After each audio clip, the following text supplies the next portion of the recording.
Bonjour à tous et bienvenue à École du Dimanche TV. Je vais vous parler aujourd'hui de comment faire pour avoir une classe excellente à l'école du dimanche. Premièrement, arrivez tôt pour que vous puissiez avoir le temps de prier. Bien sûr, les moniteurs doivent prier et jeûner pour les élèves qu'ils suivent.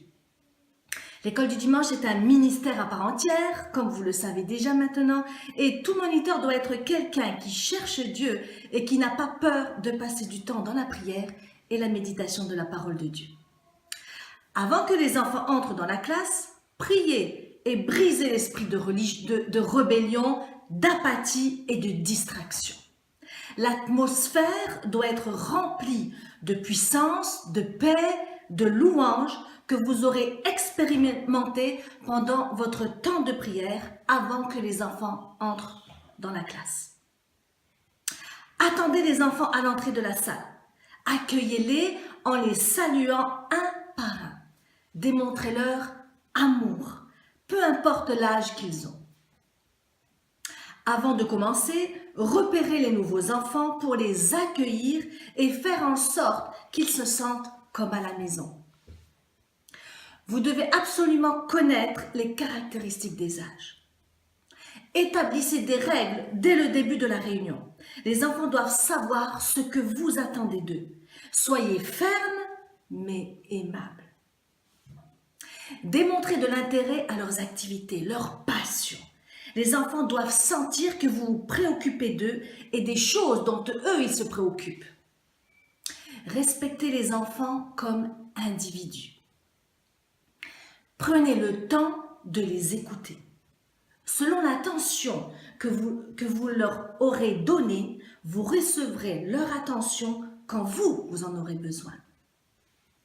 Les enfants doivent avoir la crainte de Dieu et le respect envers vous. Soyez sensibles au Saint-Esprit. Permettez que le fruit de l'Esprit soit en action. Amour, paix, joie, etc. Préparez-vous pour donner la leçon. Le manque de préparation entraîne l'insécurité chez l'enfant et aussi la distraction. Méditez la parole de Dieu pour permettre à la créativité de couler à travers vous. N'utilisez pas la même méthode que la semaine précédente. Variez votre façon d'enseigner. Faites de votre classe une classe dynamique. Faites participer au maximum les enfants car ils se fatiguent à rester assis. Séparez les enfants qui peuvent distraire la classe. N'encouragez pas le comportement négatif. N'écrasez pas l'esprit d'un enfant verbalement. Essayez de construire plutôt que de détruire. Devons-nous utiliser des chants d'action? Oui, mais les enfants sont touchés avec des chants d'adoration. Il ne faut pas faire trop de chants pour que les enfants ne se distraient pas. Ayez une bonne communication avec les parents. Soyez bénis, à très bientôt.